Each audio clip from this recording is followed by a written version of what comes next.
From Dentalvet. I just wanted to have a bit of a chat today about a condition called Infundibular caries. It's a condition that we see quite commonly, and it's basically where the teeth don't fill properly. And so I just wanted to go through a little bit about why this happens, how the teeth form, and what some of the consequences can be if they don't fill properly. So if we could just go through, I just want to go through some a bit more normal dental anatomy. So this is the grinding surface of the teeth, and if we have a look, we have these two crescent-shaped bits in the middle of the teeth, and this is called the infundibula.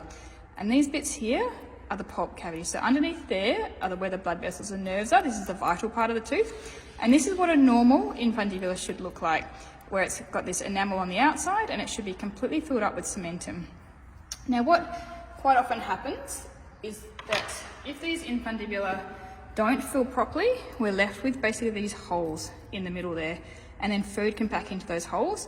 And as we can see from this example, that infection can actually spread through the tooth and can actually affect the pulp cavities and can actually kill the tooth. This was an example of a tooth that had died, likely because that infection had spread to the tooth. Now, what is this infundibulum?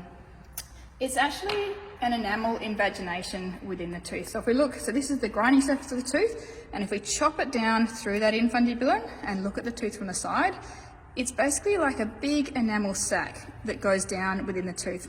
So these are the pulp cavities. This is where the blood vessels and nerves go down through the teeth. This was an open pulp and a dead tooth, so ignore that that one finishes there, but the pulps normally continue down through there. And this is the infundibulum. And as I say, it should be completely filled up with cementum. This one does have some what we call hypoplasia, so it does have a little bit of a hole in the middle of it there. And what can happen if they really don't fill properly is that they basically, particularly when both of them don't fill properly, we have these huge holes in the middle of the teeth that can weaken, and the teeth can then fracture. And I just wanted to describe a little bit about why these infundibular caries occur, and it's actually secondary to this hypoplasia, so the fact that these infundibula don't fill properly. So if we do a picture of the tooth, so if this is the tooth here, this is the root of the teeth at the top here, and this is the grinding surface of the tooth. And this is the infundibulum, this big enamel invagination within the tooth. And as I say, it should be completely filled up with cementum. But what happens is when the tooth's forming, it has a dental sac that goes the whole way around the tooth. And this is what supplies the developing tooth. This is basically what gives the blood supply to the developing tooth. And there's a large central blood vessel that goes up through the middle of the tooth. And this is what supplies the cementoblasts, the cells in here, that fill up this hole, this enamel sac, with cementum. So what should happen in a normal mouth is it basically starts filling up from the grinding surface, fill, all the way to the bottom. And in a normal mouth, where it does what it's meant to do, it should fill all the way to the bottom. The tooth then erupts into the mouth, and the horse starts chewing, and it chews off this blood supply. Now, if it's done its job and it's managed to fill up the whole cementum, whole infundibulum with cementum, this isn't a problem. It doesn't need that blood supply anymore. It's done its job. But what quite often happens is that it may not manage to fill this the whole way to the bottom, as it didn't in this tooth here, where you can see we've got that area of hypoplasia, that kind of hole in the middle of it there. And so what happens is often when they're younger, the first bit has managed to fill up. So when they're younger, this bit is full and it's okay.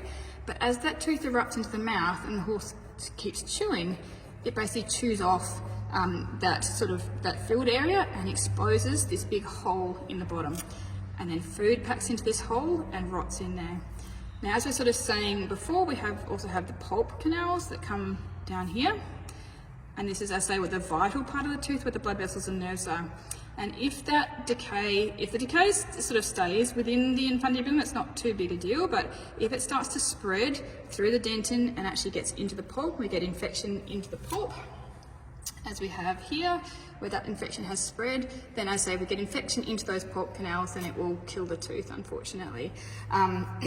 Or, as I say, the other potential consequences, that basically we have if we're looking at the tooth from the actual grinding surface, and so as I say, we've got these two infundibula in here, so these two sort of crescent-shaped bits in the middle, and then the 5 pulp canals there.